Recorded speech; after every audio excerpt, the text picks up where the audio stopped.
Hello, movie patient, and welcome to Film Therapy. I am Brienne, also known as Miss Movies, also known as your film therapist. I am not a real therapist, but I play one on the internet just for this show.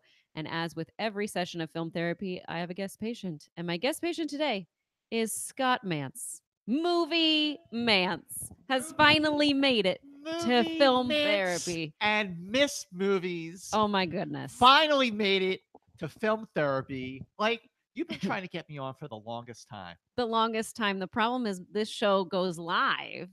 And when it goes live, you are usually somewhere else doing something Well, else. it's the middle of the morning, but Mhm. things change.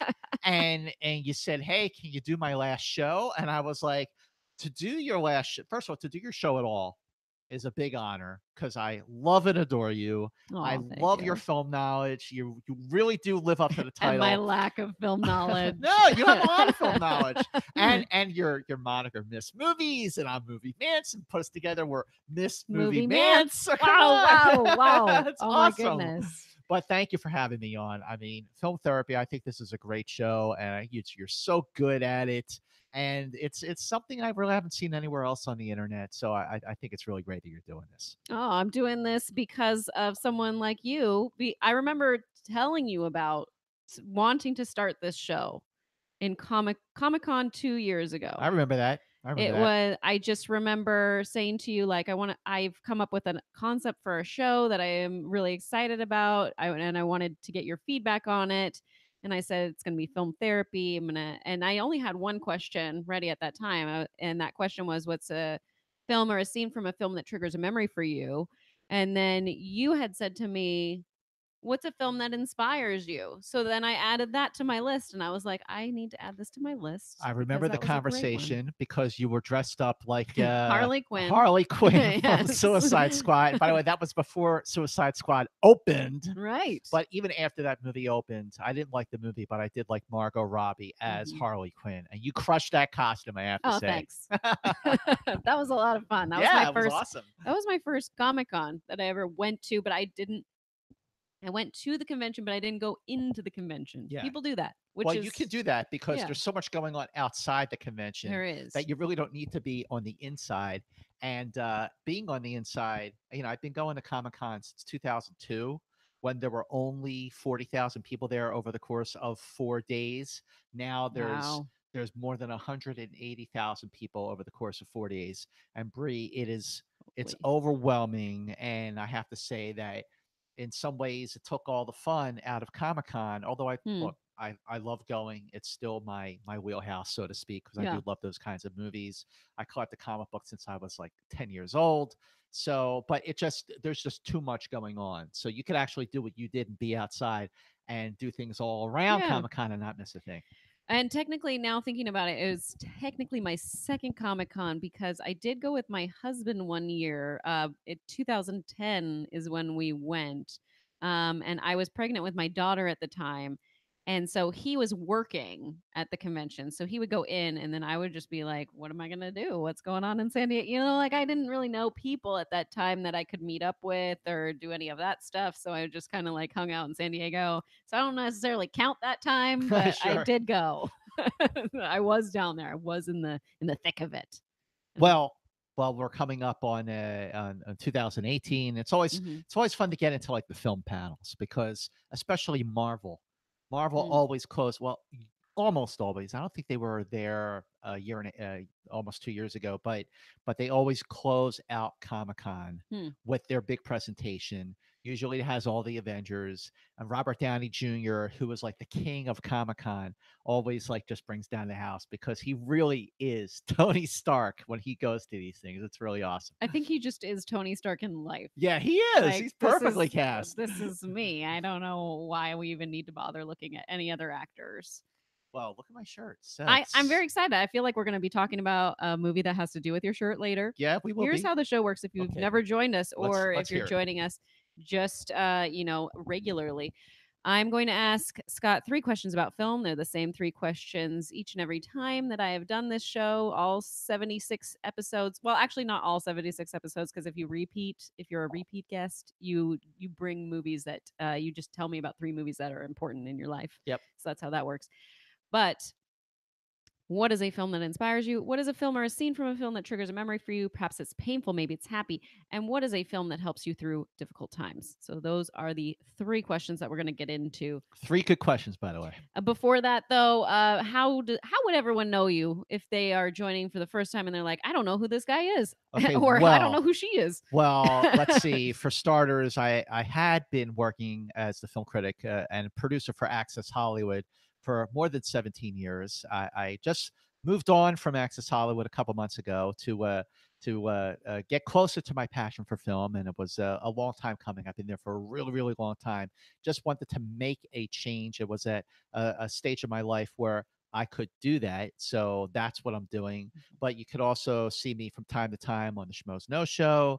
You can see me from time to time on Collider. You can see me from time to time on Screen Junkies Movie Fights, which is a Mm. lot of fun. A lot of fun, That's especially not when the I adjective I would yeah, use. I have a blast on movie fights. I I love am it. terrified every time. And then, if you were one of the few passionate fans who watched me doing profiles Profiles. with the lovely and talented Alicia Malone, that was a show we did for about a year and a half, and we had great celebrity guests call in, and we did 50 shows on profiles, and we had So good. 60 people, 60 guests, including Michael Douglas, Ridley Scott, Francis Ford Coppola, Sigourney Weaver, and the list goes on and on. Christian That was Bale. Christian Bale, Al Pacino, Will Smith, that Jane Fonda. That was really, really, truly a labor of love. Profiles. Profiles. I used to have a shirt that was profiles, said profiler for life. But then I lost a lot of Oh, weight and I was like, this doesn't fit me anymore. keep So washing it and I drying it. It'll was fit. like, maybe I'll just cut it. Who knows? I'm not sure. But yeah, I loved profiles. You know what? I'm Mm, looking at someone who says mm. on your Yes, chat, real men wear pink. I love pink. they do. Come Thanks, on. Anstel Pink with a 54. Sebs t-shirt. Come on. This is LA, baby. Mhm, and it's Easter, so pink is work. There you go. It works. It with pink on Easter weekend. It's Good Friday here in the Chandler household. Very, very exciting. Film Therapy, episode 76 with Scott Movie Mantz That's and Miss right. Movies. Yes. I was talking to Scott before we started. I know that this format of film therapy will be going away, but maybe not necessarily Mm. film therapy in general going away. Okay, that's a good There, tease. there could be there's going to be a restructuring because I need to free up some time so I can go do things and go help people and go do other stuff, and this takes up a lot of time, and I know everyone just sees the 45 minutes hour that I put into from the screen, but the amount of effort and prep to actually get to this is what is slowly crushing in on me. It And no, so hey, listen, it does take a lot of uh, time to prepare for these it things because you're does. not only hosting it and using, your knowledge, which obviously you have a lot of film knowledge, but it does take time to prep for everything. It does take time to reach out for guests, to coordinate logistics. And listen, just from the time that I was doing profiles, and Yeah. that was on top of a full-time job, I don't know how you guys did back to back. I mean, I remember when you went from doing it weekly to doing it every other week and it because was I still a could just lot. it was you have so much that went into that show that I thought I don't know how they get that all done Yeah, it was a every lot of every work. week. And actually, that's kind of why we stopped doing it. Same thing Yeah, as you, because, we both got busy with other things and it just got to be right. I don't want to say a burden, but with all Mhm. the work that we were doing for it, we weren't really building our audience. We figured 50 shows was a good time to just stop. Got it. Yep. That makes sense. So there'll be some sort of restructuring that I'm going to be doing because I still want to have my voice out there. I still want to talk about movies. I will probably be writing more on my website, which is missmovies.net. I do write occasional reviews there right now. But I did apply to this thing. I don't know if you know about it. It's called the LA Online Film Critics Society. Oh, I I do know applied to about that. I that. want to be a Yeah. member, so I got to make sure that I'm current still. Okay, So I yeah, got I you got to do keep have to make myself sure you're current. current. The Yeah. LA Online Film Critics Society is a critics group from which I am happy to say I am the president of. And we have 20 critics that we recruited over the past, I would say, 8 months.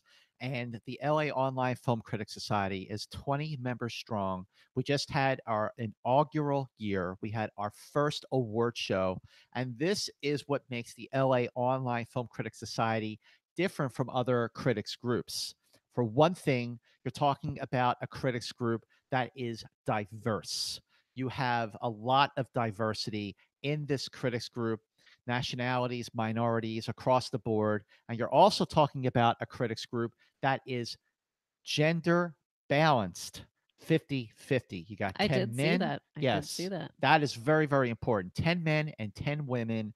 And again, diversity is the name of the game here. We wanted to have a film critics group that reflected the movie going public because let's face it, the movie going public is not just a bunch of white dudes.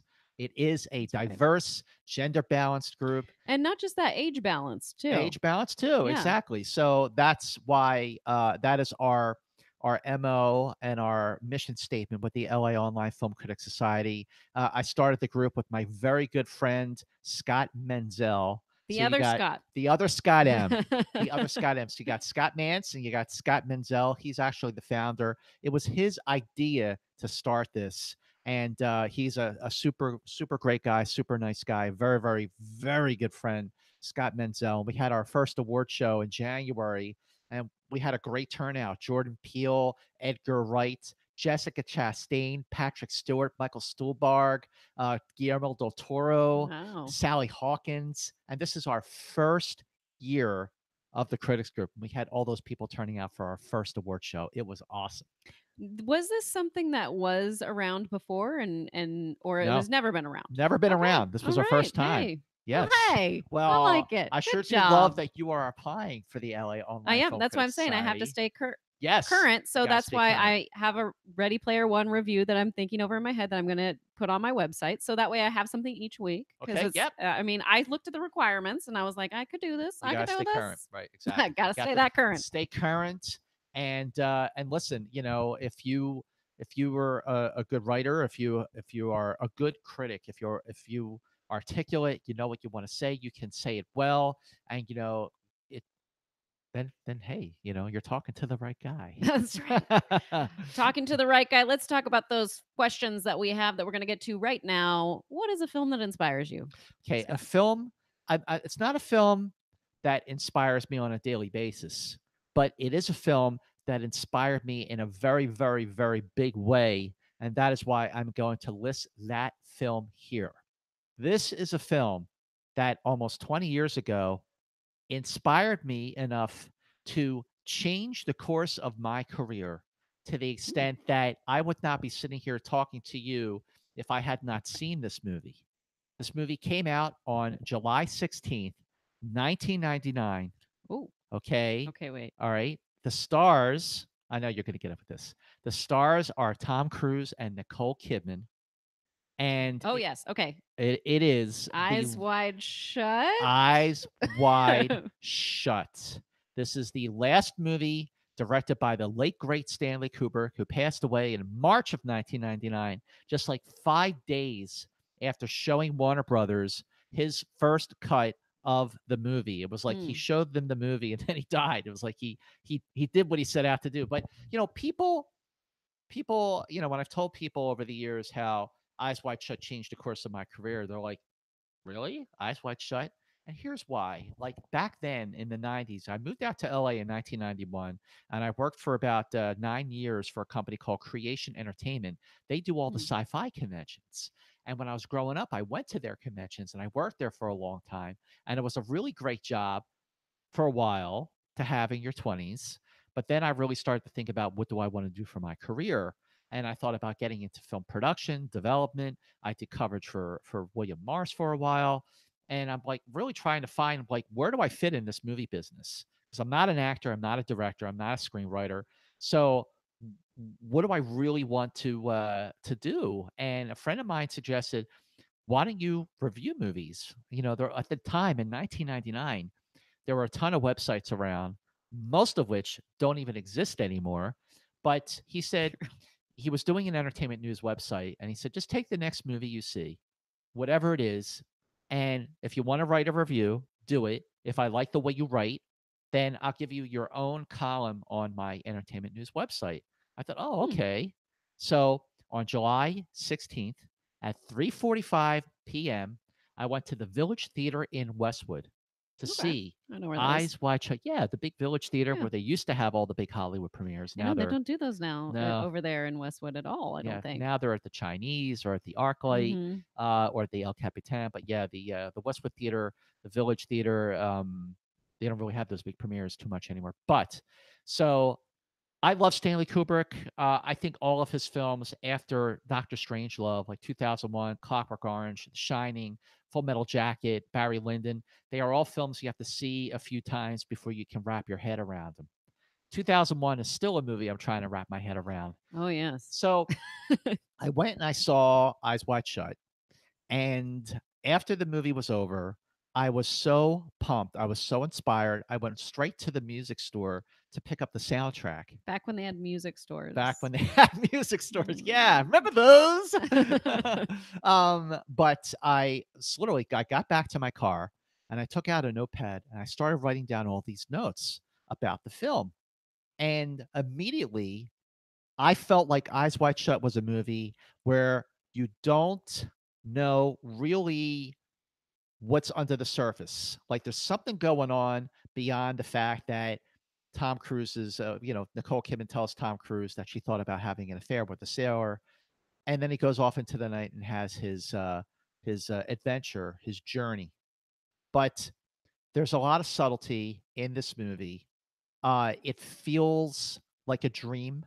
In fact, it's inspired by a story called Tram Novelle, which is, I think it's called Dream Story.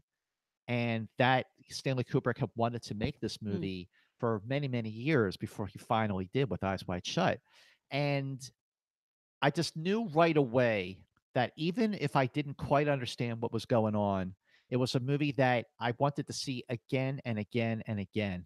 So for the rest of that weekend, I sat in front of my computer and I wrote a review and I went back and I tweaked it and I went back again and I changed it. And I really felt like, wow, I'm really enjoying this writing process about writing about movies. So that Monday, I submitted it to the guy who said, write your review. And he loved it. And he gave me my own column on his website. And from that point forward, I started reviewing movies and then 6 months later, I left my job at Creation, and I went out to try and and and make a living as a film critic. And I had tried writing, and that wasn't enough to pay the bills. But right.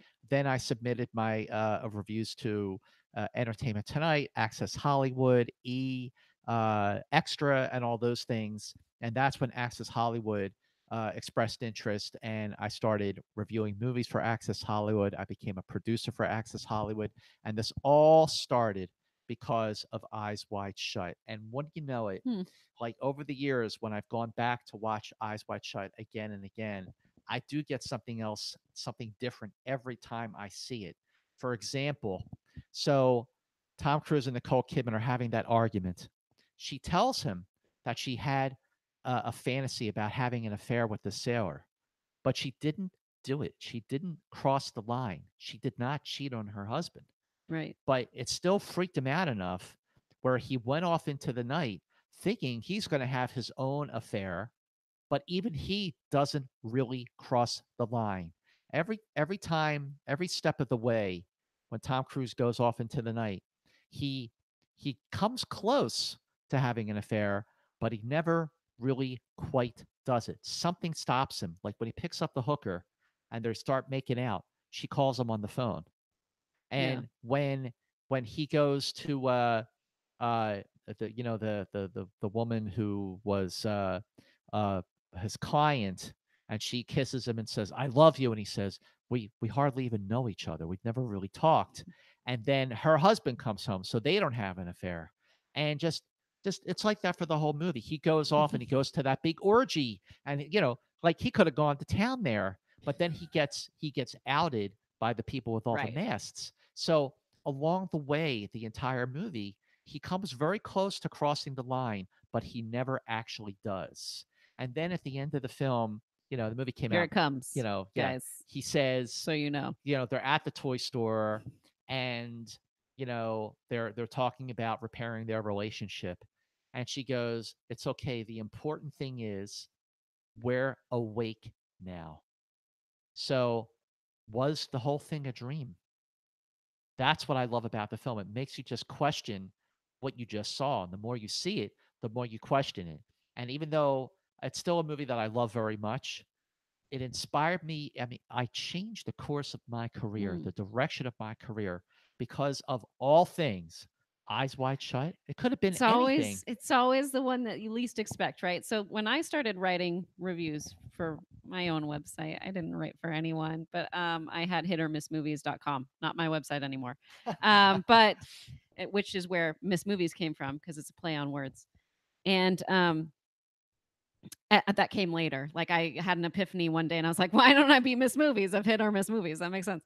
So my first one that I wrote was Along Came Polly. Along Came Polly. So that was 2003 Or or 4. One of the four, 2. four, One of the 2. 2004. Along Came Polly. Yeah. Oh, Yeah. that's right. Ben Stiller, Jennifer Aniston. Mhm. 2004. You're right. And so that's where it all started, was with that, and I think that's kind of hilarious that it starts with that movie because that's not a great movie. Well, It's not a great movie. Bree, the thing about 1999. So in July of '99, when I started reviewing movies, and Eyes Wide Shut was my first review.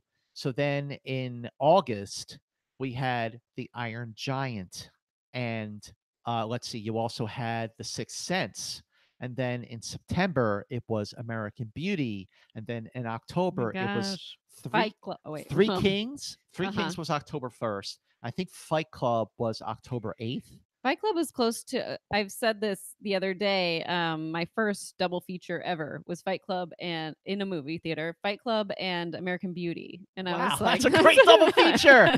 Fight Club and American Beauty. Like, who Fight knew? Fight Club. I remember seeing I watched it the day it came out, and then I went back out in line and I got back in because I wanted Mm. to see it twice right away. That's what my husband did. He just turned around and went back in. Go back in. See, now that's a movie that's inspiring, that and enough to do that. Mhm, But '99 turned out to be such a great year. You had Being John Malkovich, Magnolia, which came out in December, mhm, The Green Mile, and all these great movies that came out in '99 that I was reviewing. And it all started with Eyes Wide Shut. And I reviewed for, I was writing reviews for many, many years. And then I started doing on camera reviews for Access Hollywood, and that led to mhm. all the other When things like did that start? What year was On Camera? Did I would that begin? say I started doing the on camera reviews in 2005. Okay. And the first on camera review I did, another great movie to start off with, this was A History of Violence Ooh. with Viggo Oh. Oh, Mortensen and okay. Maria Yeah. Bello. Yep. So that came out in September of 2005, and I think it was up like at the Toronto Film Festival, or one of those like fall film festivals. So the on camera review started in 2005, and then that just like built over the years. And I still love, I mean, I love to write How was reviews. that first on camera experience where you just like, this Oh, is Scott Mantz. oh, yeah. My first time reviewing I on don't know what camera. I'm Well, doing. you know what? The funny thing is that when I started reviewing movies on camera, I was just looking into the camera, and Well, that's what you should do. yeah, I mean, but I always like it better when it's like this, when you're having a Sure. conversation, Mhm. because it's much more natural, it's much more organic when you can talk to somebody about a film than when you just Right. want to, hi, Scott Movie Mance here with my review of A History of Violence. It's not as Yeah. fun. But I mean, like now it's different. But back then, 10, 15 years ago, when I wasn't as Seasoned. seasoned with the on camera stuff. But you get good at it, so to You speak. do get good at it for sure. Let's get into our second question, which is what is a film or a scene from a film that triggers a memory for you? Maybe it's painful, maybe it's happy. Okay, I'm gonna go with a whole movie here Okay, that has a scene that has stayed with me. Now, this movie, all right, are you ready? I'm ready. This movie came out on June 4th, 1982. Oh. Movie release Oh wait, dates. okay, hold on. Wait, Movie wait, wait, release wait, wait, wait, wait, dates. wait. Okay, do you know what it is? Is it Blade Runner? Okay, close. Okay, wait. Is it Very, very, very E.T.? close.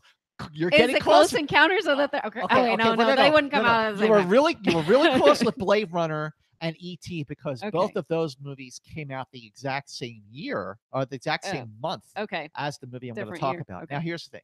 So, June of 1982, June of 1982 was the single greatest month ever for movies, especially sort of genre fans, geek movies, because in that month, I'm going to work backwards to get to the movie I want to talk Okay. about. So on June I'm 25th, still thinking about it. 1982, you had Blade Runner Hmm. and The Thing.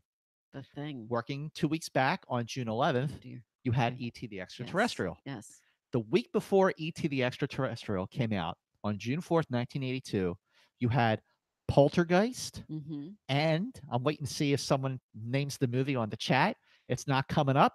It's not coming up. So I'm going to say here it is. The movie that has still triggers great memories for me is Star Trek II: The The Wrath Wrath of of Khan. Khan. I should Now, have guessed that it was a Star it Trek is okay. movie.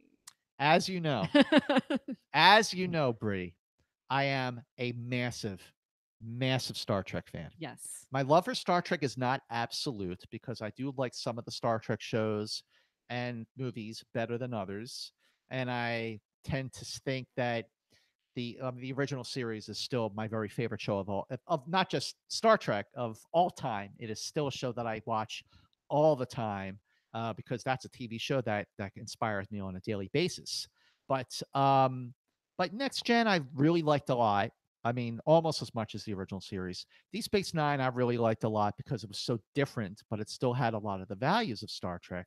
And the movies, it's kind of funny with the original series. Everyone says that the even numbered movies are better than the odd numbered ones. And that's Huh. actually true. But Interesting. now, when I was 13 years old and I saw Star Trek II: The Wrath of Khan for the very first time at 6:45 p.m. at the New Orleans Movie Theater in Northeast Philadelphia, where I was born and raised, Philadelphia, go Eagles. So In West Philadelphia, I born and raised. I was absolutely positively a diehard Star Trek fan. I still am. I mean, I love Star Wars, but I always liked Star Trek more because I related to the characters. I liked the characters more. It was about us and it was about our Mhm. future, not a galaxy far, far away a Plus, long it time had so ago. much back to it with the series, Oh, and sure. there's a lot. There's a lot happening with Star Trek. Now, Star Trek: The Motion Picture, which was the only other movie out there at that time, Star Trek movie. I mean, I liked it, and I definitely loved the music and the special effects. But leading up to the release of Star Trek II, the early word, the early buzz, and this was not on the internet. This was in Mm, magazines like Starlog and Cinefantastique, were that the movie was really going to be great. And there was mm. also talk that Spock was going to die. What? Whoa. So What? so okay. I mean, these are all rumors and who knows. But the memories I have with that movie were going straight from I left school. It was a Friday, so I left school early and I went to You're the like, New I Orleans. gotta see this. Yeah, Does he die? okay. Yeah, well, I went to the New Orleans movie theater to get in line because, back then you didn't have all these No websites, Fandango. no Fandango, no online ticketing, no reserved Hmm. seating. You actually had to wait in line for a long, For the long time to tickets, get then wait tickets. in line to get your Yep. seat. And that's I why mean, some people still wait in line to get their seats, but that's because not reserve seating isn't everywhere yet.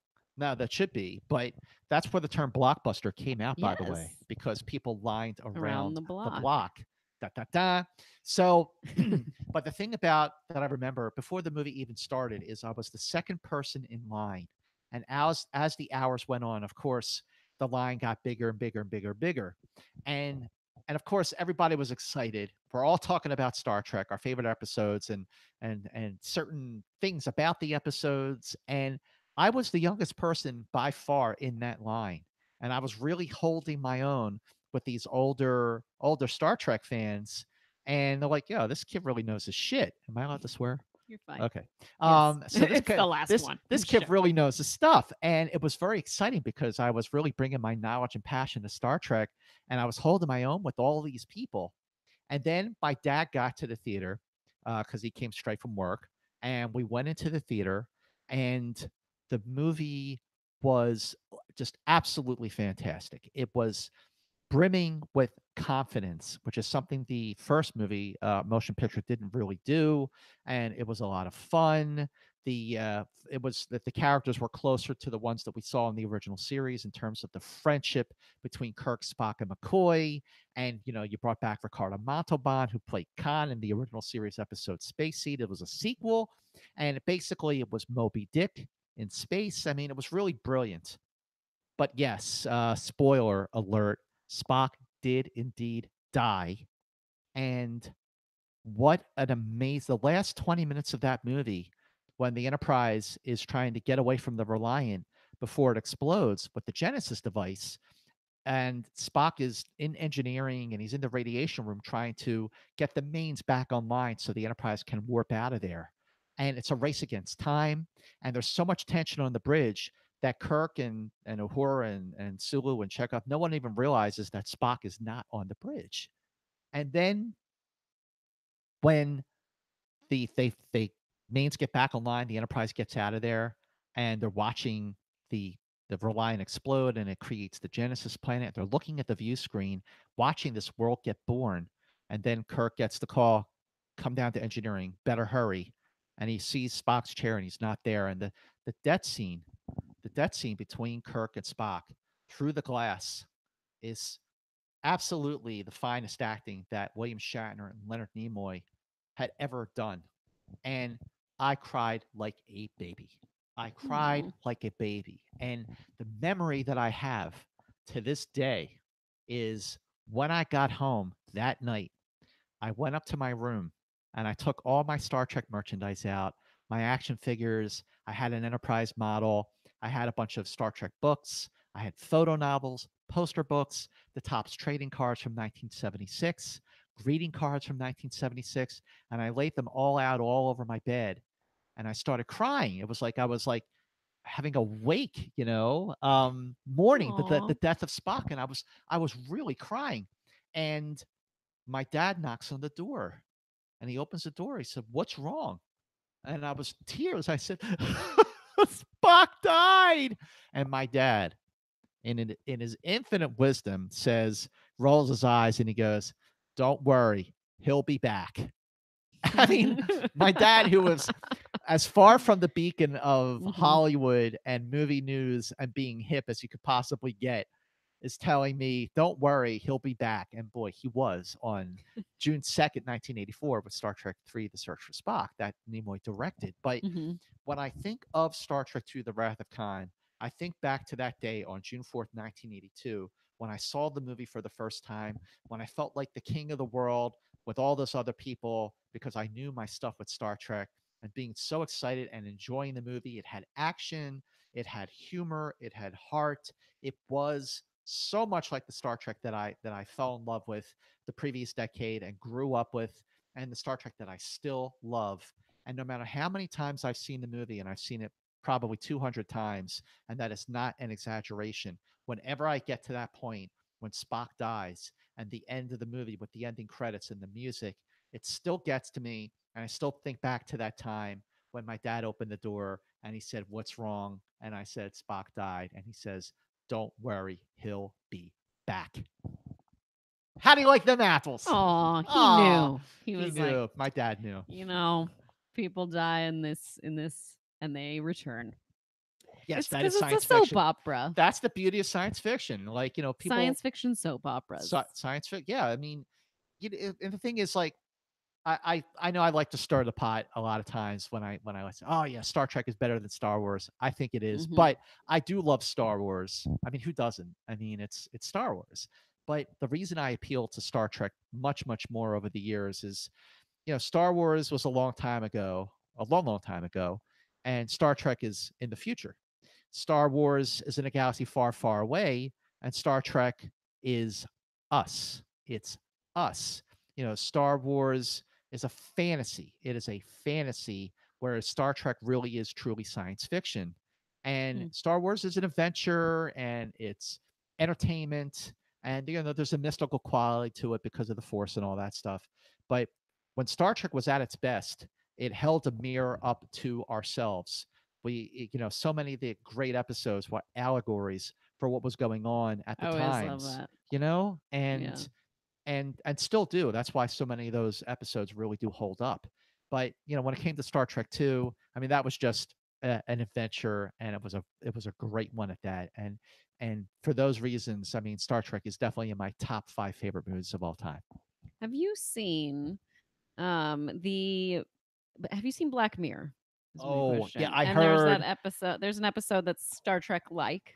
Well, I'm catching up on Black Mirror Okay. because a lot of my Okay. friends are like, because they're like, if you love the Twilight Zone, which I do, Yes. they're Oh, like, very you will much love so. Black Mirror. Mm-hmm. And when season 4 premiered, people were like, oh my God, did you watch that first episode? Yeah. I'm like, not yet. So I just, I mean, the seasons are really short. They're only a few They episodes. are. And So, they don't, it's like Twilight Zone. You don't necessarily have to watch in order. So that's nice. You can yeah. just like pick one and watch it and then pick a different one from a different season. But I So it did works I out. did when I put on Netflix, immediately takes you to season 4, and it started with that first episode, which I'm like, what is this? Is this Star Trek?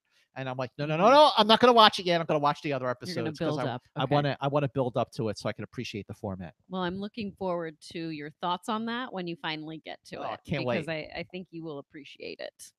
It's combining both Twilight Zone and Star Trek Wow. I mean, together. it Oh, doesn't make fun of Star Trek? no. Oh, no, it does Oh, not. wow. Yeah, Oh, cool. it's very serious. Okay, let's get into our third and final question, which I may know the answer to already. Okay.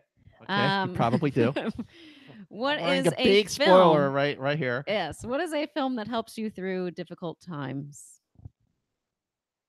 Brie. Take a wild guess. Okay, well, let's see. I don't know the exact release date, but I do know it was 2016, right? December 8th. Okay, so I know that's much. December 8th, 2016, a little independent film was released, but that wasn't the first time that Scott Mantz saw it. Not No, he nope. saw it at the Telluride Film Festival for the first time, which was back in March of that same year. I don't know when it came out. September Okay. 2nd. Okay. And that's a little movie starring Emma Stone and Ryan Gosling called La La Land. Everyone in the Yes. chat is saying it with Everyone's gonna be us. like, duh. We all Oh know yeah. it's La Oh La wait, the party Land. pooper wrote La La Land too. Obviously Oh, he I heard mean, my pitch on movie oh, fights for La La Land 2 back in action. All right, listen. When I saw La La Land on September 2nd, 2016 at the Telluride Film Festival at 2:30 p.m. at the Chuck Jones Theater, it struck a massive chord for me. And it is a movie that for the next 6 months, I really championed a lot. I yes. championed it through Access Hollywood, through my social media handles, when I went on Collider or Schmoes Know or Screen Junkies or CNN or wherever I could talk about La La Land, I did because there were a lot of reasons why I loved the film. I loved the fusion of the past and the present. It felt a little like a throwback to the classic musicals like Singing in the Rain, Hmm. but it was very contemporary and current so that it would appeal to today's moviegoers, the millennials, if you will. I love how it's a love letter to LA and to Hollywood. And, you know, Damien Chazelle, who directed the film and wrote the screenplay, he's not from LA. He's from New Jersey. I'm from Philadelphia, right across the Delaware River. And he was new to LA and he had like dreams about LA. He saw LA through rose colored glasses. And I think a lot of people who Yeah. move to LA with dreams of making it in show business also look at it through rose colored glasses because they are thinking of the dream. They're thinking of the myth of Hollywood, of movies, that old hooray for Hollywood feeling, which I think the movie really does invoke. It is a fantasy. It's a love story. It's a movie about following your dreams. And I loved how it made LA look. The way What I love about LA and the way I see LA and the way I try to see LA because I don't always see it that way. It was all there in that movie. And I love the music. A lot of people say, "Oh, well, Ryan and Emma, they're not the greatest singers or dancers." I mean, they're not supposed to be. They're not Fred Astaire and Ginger Rogers. They're not trying to be. They're just like if two people were really in love, this is how they would sing and dance, and it's not going to be perfect. I didn't expect it to be perfect. I thought the chemistry between Ryan Gosling and Emma Stone was terrific. I love them together. It was their third movie together after Gangster Squad Yeah. and Crazy Gangster Stupid Squad. Love. So so there's that, and I loved how the musical numbers were all done in one take. The freeway Wow. scene, yeah, they were all done in one take. Like, and by the That's way, incredible. whenever I'm driving on They the must have really blocked that out first. That there's no they had way. to. Yeah. They really had Plenty to. of rehearsals, Lot of rehearsal, and then, but like, they had so much rehearsal for the freeway scene, but they yeah. did that in a parking lot, and then Right. when they went over to the overpass, And realize it's like a slope. yeah, You're like, "Oh, no." well, and they had to get it done that Yeah. weekend, and the morning that they shot it in, I think it was a morning in October on 2015, it was very overcast, and they needed the sun to come out so it would match some of the other, establishing shots, and then sure enough, the sun came out around noon, but then it got very warm. They got the shot. But all these reasons why I love the film. And what I'm going to tell you about the movie is something I've never talked about on camera before as to why I really, really, really did love the movie. What really put it over the top for me. And this is an exclusive to you, Bree, your last Mhm. current format for film therapy. Now, I recently went through a divorce and no hard feelings. We were just a little too different. It didn't work out, and we care about each other, love each other. It just didn't work out. But she's a redhead, and she looks a lot like Emma Stone. She resembles, the personalities are very similar, at least in La La Land. I mean, Emma Stone is not a real redhead, Right. but my wife is my former wife is. So we had been having some problems. Things were not going well, and I saw the movie in a Telluride, and I related to it. I just related to the aspect that, you know, two people can be good people and they can love each other and they can elevate each other, but it doesn't mean they're going to end up together.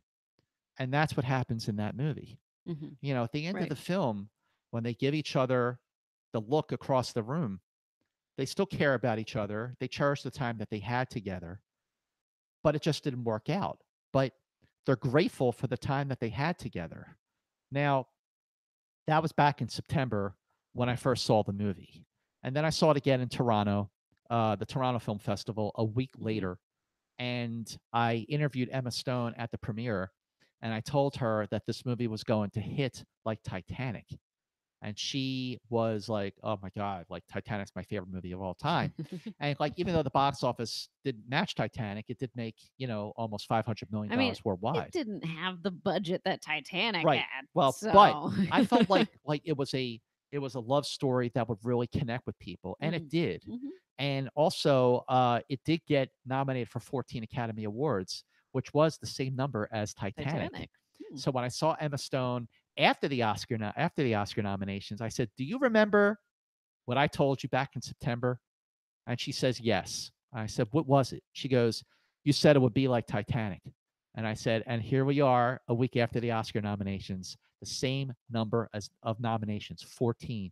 And she's like, "Yep, you called it." I mean but she remembered, like, all the interviews she did over those months around the Mhm. world, and she remembered something that I told her, like, 5 months before, which I thought was amazing. But the thing is, so the movie opened in select cities in December. It platformed. It only opened in New York and LA, and then Mhm. it expanded week to Right. week. And the release pattern for that film was really, really smart because as the movie was opening a little bit wider, it started making more of an impact at some of these award shows, like the Critics' Choice Awards. And then when it was nominated for 7 Golden Globes, the week after that, it went into wide release. And then, like the day after or the week after, it won all 7 Golden Globes that it was nominated for, which I think was a record. It went into even wider release. But on a personal level, the movie expanded and got more popular while my own relationship was dissolving. And having that movie to connect to was so comforting. And being able to interview like Emma at some of these award shows and Damon Chazelle. I did a bunch of post screening Q and A's for that Right. movie with Jordan Harwitz, the producer, who actually was the guy on stage at the Oscars who said, "No, Moonlight, you won." I did some panels, some Q and A's with Justin Hurwitz, who won 2 Oscars for the music and the score, and I definitely did a couple Q and A's with Damien Chazelle and Emma Stone during that time in December and January, and it was it was a really really difficult time because even though it was for the best that we were, um, sort of moving apart, uh, it still hurt, and and it was still a very very difficult time, and on top of all the other merits that I listed about that movie did strike a massive chord for me. I related to it that two people can meet, fall in love, elevate each other, inspire each other, encourage each other, motivate each other.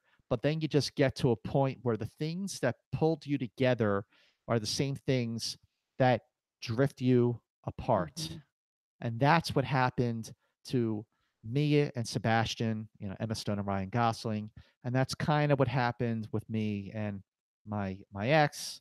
And having that movie to hold on to get me through that period really did save me. I mean, talk about film therapy on top of everything else. There you have it, ladies and gentlemen. The reason I went above and beyond with loving this film was because, yeah, in certain ways, it's a fantasy, it's a fairy tale, it's a love story. But in one way, it really did ring absolutely true. And that is why I love the movie. If it was not genuine, if that last look that they gave each other was not genuine, I would not have gone as crazy for the film as I actually did. And the movie's been on HBO like every other day. And whenever if I'm flipping through, if I'm home and I'm flipping through and I see it on, I keep it on. Um, Sure, I have the music in my car on my iPod, and sometimes Yes. when I run, I'll listen to the music. And again, there are a lot of movies about LA that make LA look very different. You look at a movie like Training Day or Heat, or even a film like Mulholland Drive. There's so many great movies about LA, The Big Lebowski.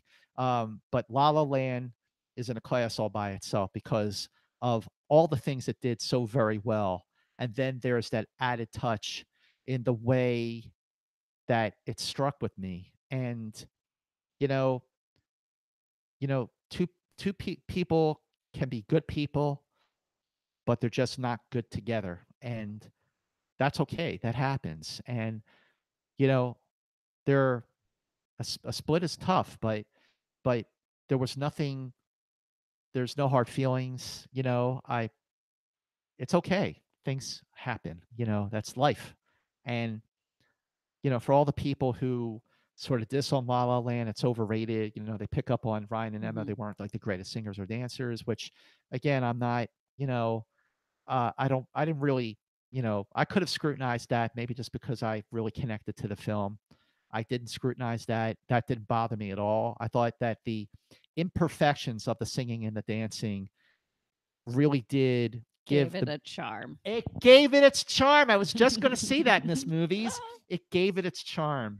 And this is a movie that's very, very, very special to me. And on January 14th of 2017, I did a Q&A with Damien Chazelle at the Chinese Theater for the release of La La Land in IMAX. No. And Oh. when they said they were going to release La La Land in IMAX, I felt like a cash grab. So I wanted to see the movie before I did the Q&A because I wanted to see how it looked. And I swear to God, I was blown away by how beautiful the film looked in IMAX, Mm. and it really looked like it was made for IMAX. That was the beauty of it, with the CinemaScope and all that, and the cinematography and the way the colors just popped. The colors that they chose for that film in terms of costuming are just so spot on, and it just makes it real Oh, gorgeous. yeah, Mary Zophres did the, wardrobe, Mhm. for that movie, and I thought that she just crushed it with the way that she used so many primary colors in the Yes. wardrobe. It really did pop. And anyway, so when I left the film a few minutes early to go out to meet with the publicists and say hi to Damien, they, asked me to sign a release, and I said, "Oh, are you filming this?" And they said, "Yes." And I said, "Oh, where are you posting it?" On the Blu-ray. So they put it on the Blu-ray. Now, Aw. it's on the Blu-ray, like, each of the big, like, department store chains had their own, um, uh, exclusive version of Okay. the film. So, like, Target had a bonus disc with exclusive Mhm. material.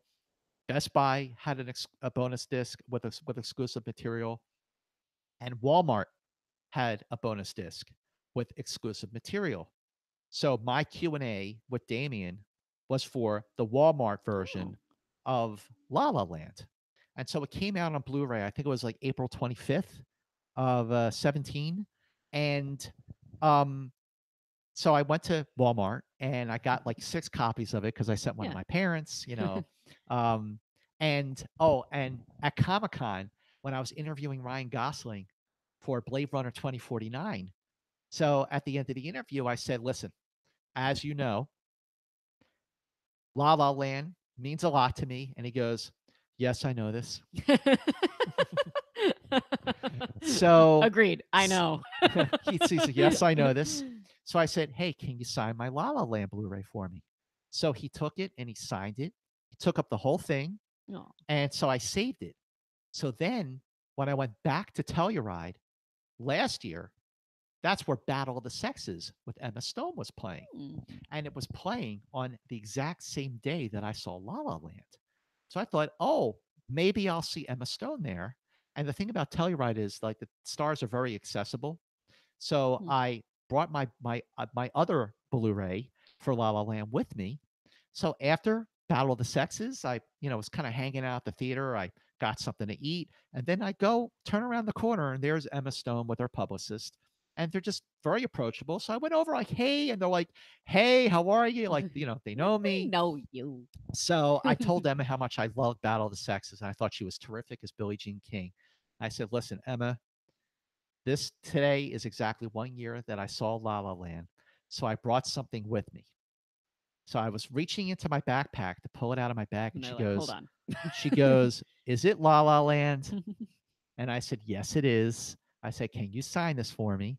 So she takes the Sharpie and she goes off into the corner, and she gives it back to me, and it says, "To Scott, the number one La La Lander, we love you, Emma Oh, Stone."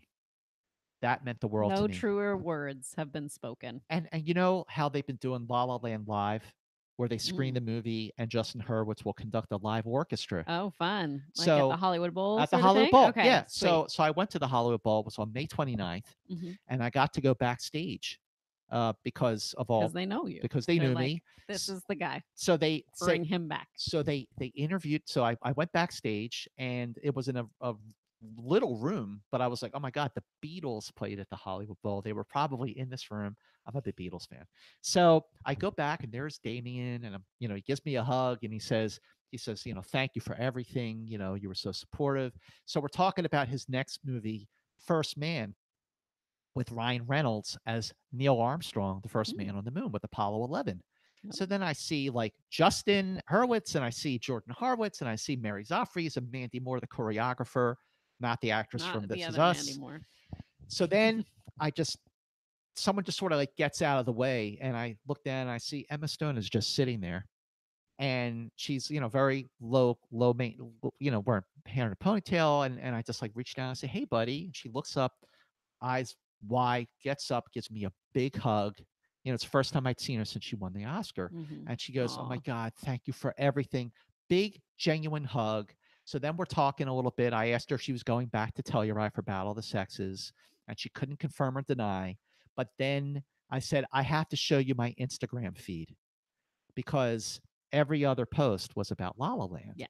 So I'm showing her my Instagram feed where like every like she's scrolling down and it's like another post about La La Land. Here's another one. Here's another She's one. like, Here's another one. "You are insane."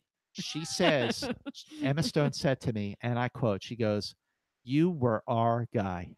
Oh, I mean, you see that I want to be someone's guy. I feel like I'm that The Greatest Showman, but they won't recognize me. but you know what? The power that power is a bad word for it. The impact that I was able to Mhm. make on that movie by going everywhere and talking about it and singing its praises, no pun intended, and to have that recognized by the filmmakers meant the world because Yes. there have been films that I've championed over the years, you know, obviously Star Trek or the Star Wars or Iron Man or something like that, but movies like Little Miss Sunshine, like Slumdog Millionaire, Beasts of the Southern The Wild, smaller the ones. smaller ones. Mhm. Argo is a big That movie. I need loved that Argo. that do need that push. But They need it. I know I was probably pretty obnoxious about my love for La La Land, but now you know why.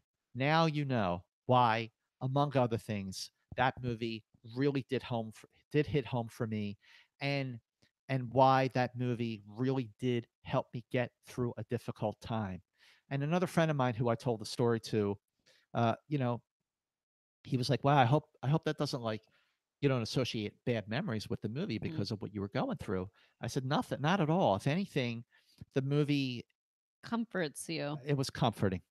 It was comforting. It was really cathartic to have that movie to hold on to while I was going through the the the pain of a separation, which nothing can prepare you for that, no matter how much compassion and love you have for the person while you're going through it, it's still really, really hard. And even though it was for the best, and we both have moved on, and we both really care about each other, it was still really, really difficult. And when I think of that film, you know, among other things, I think of how much that movie really did help me get through a really hard time, and I will always be grateful for that reason. Oh, I'm so thankful, grateful that you shared that with us because it's nice to have that. We have an additional layer of Scott Mantz that has just been added to when we think of La La Land and we think of Scott Mantz. Now we know Now you know. why it's so important to you. Sebs. Sebs, baby. Sebs. With a note, I With the notes. Yeah, with the was. notes. See? There's the note. Oh man, Wow. that was good. That was good. I feel Okay, did, like did I I close enjoy out it. film therapy on a Oh, really you poignant note? closed it out incredible note. Good. This is the Good. best film therapy ever. Yay. Also, want to say we're getting to the end of our show, and if you have something that you would like to share with us, a problem or two that you'd like to put in the chat, and we will prescribe you a movie to watch.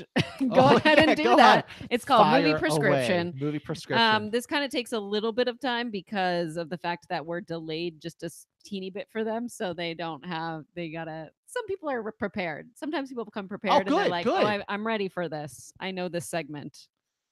Well, And sometimes they don't. Sometimes while they're we're ready. waiting for someone to chime in on a film, I know you probably talked about this elsewhere, but like, what's a movie that helped you get through a difficult time? I have talked about this.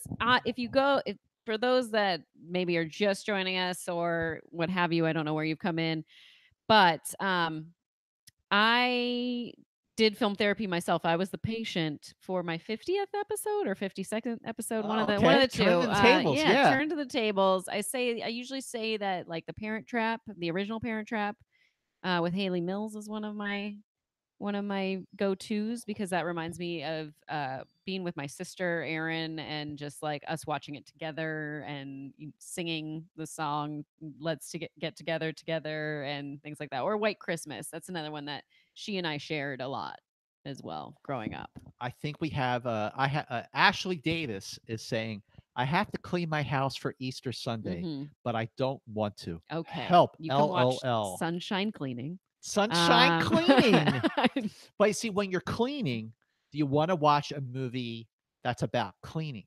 So maybe you want to watch something, if you're going to have a movie on sort of in the background, uh you want a movie that maybe you've seen a few times, Mhm. that you put it on and it's like having someone else in the room, like having a friend with you. I know I do that with certain films or certain TV shows, one in particular, where if I'm doing something else, if I'm like writing on my computer, Mhm. I'll put something on just to have it on.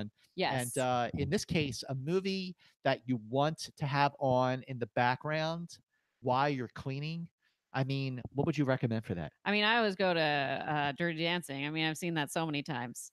Okay, Dirty But, Dancing is I good mean, because that would work for me. not only do you have the movie itself, you Mhm. have the music. Plus, it's on Prime. If you have Amazon Prime, it's $0 to watch. So there you Oh, there go. you There you go. go. We do have Adam Kennedy who put in 3 weeks I'm having a cordectomy and I'm going to sound hoarse for the rest of my life. I'm sorry that's going to be happening, Adam. Wow. Hopefully that's because it's going to save your life. And there's a reason that they need to do this because I don't think they would just do that for no good reason. As far as a movie to watch, I was like, the only thing that came to my mind, and this is might be morbid, is The Diving Bell and the Butterfly? Oh boy, wow. The Diving Bell and the Butterfly is a very, very intense movie. Julian Schnabel directed that movie. That is an extraordinary film. It's a definitely a film that no matter how much sort of surgery you might be having, you'll definitely feel like you're a lot better off than the guy depicted in this movie. And that movie is actually pretty Mhm. inspiring because it's based on a true story, and he still became a very Yes. famous author because he wrote a book just using his eyelid as a It's sign. incredible. It is really, really Incredible. incredible. So, yeah, Dying Bell of the Butterfly is good, but if you want something that's maybe just a feel good crowd pleaser, to get your mind off the fact that you're having this kind of surgery. I always think of one of the movies that always makes me feel good, no matter how many times I've seen it over the last 40 years. I love the original Superman movie with Oh. Christopher Reeve. It is still the gold standard for modern superhero movies. And Christopher Reeve gave not just one, but two great performances as Superman and as Clark Kent, and Gene Hackman as Lex Gene Luthor. Hackman is He's great. just he is fantastic. So if you just want something to just enjoy Margot yourself, Kidder. Margot My Kidder goodness. as Lois Lane, and of course the great Marlon Brando as Jor-El. Superman the movie, 1978, celebrating its 40th anniversary this year. Watch Mm. it.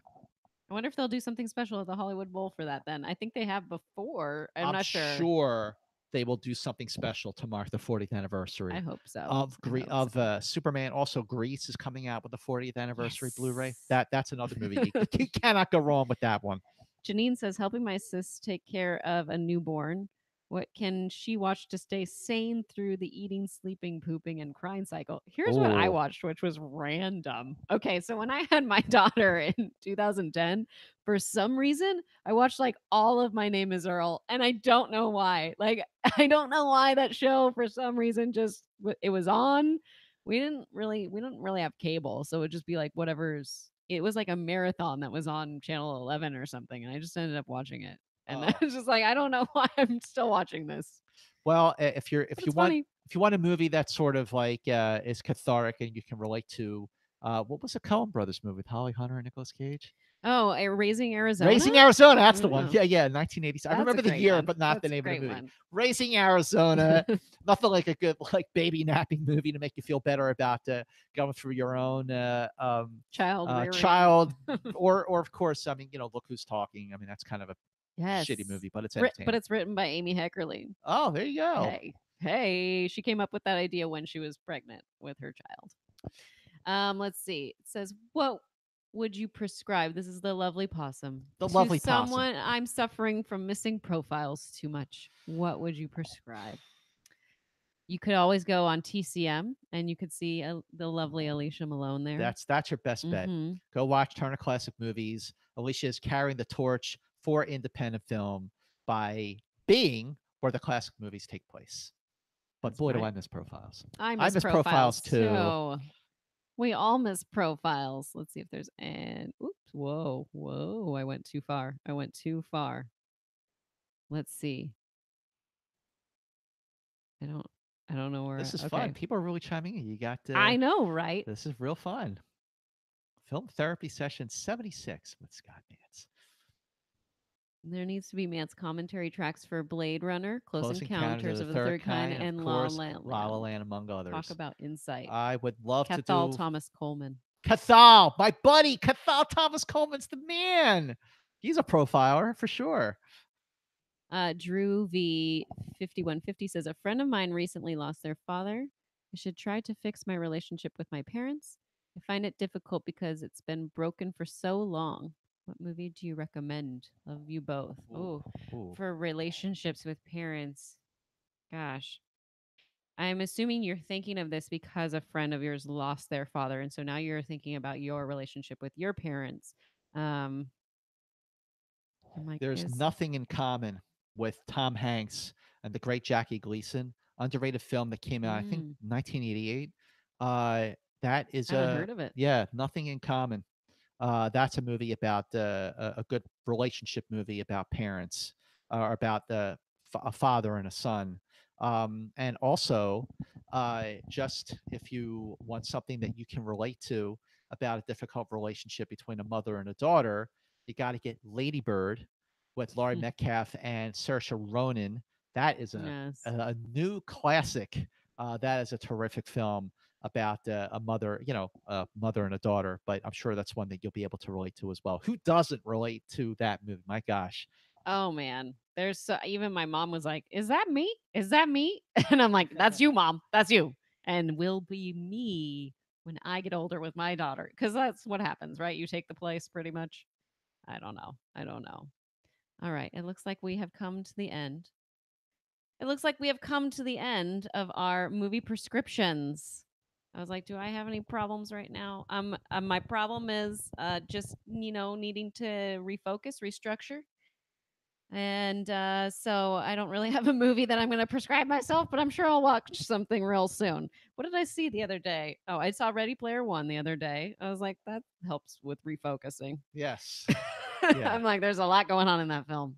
There is a lot going on in that film. You got to see it a couple times. You do. I think I'll probably not right now, but I'll probably go back at some point and watch it. I haven't seen a Steven Spielberg movie in a really long time, I Did you see The noticed. Post? I haven't seen The Post. I never saw Lincoln? Adventures of Tintin. I didn't see War Horse. Like I Oh, miss like Warhorse is a good. I lot. liked Warhorse. I think Warhorse is an underrated, underseen, overlooked movie. I really was moved by that. That Mm. actually had a lot of the Spielberg magic that I feel like makes him so great. But Warhorse, I don't know, it got overlooked.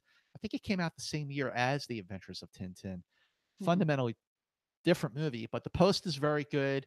Lincoln, I liked. I felt like it was a bit of a I didn't history see lesson. Lincoln either. Like Lincoln, well, there's a big hole from like 2012 to 2015 where I like didn't watch movies. That you were was the busy. reason I created film therapy, was because of that hole, because of that like depression that I was in for 3 years.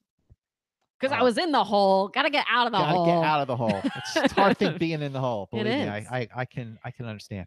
Ah, thank you so much for joining me, Scott, on this final installment of this type of film therapy. Where can everyone find you? Well, for now, you can just follow me on Twitter and Instagram at Movie Mance. Now, for those of you who don't already know, it's Mance with a TZ. So at Movie Mance on Twitter, on Instagram.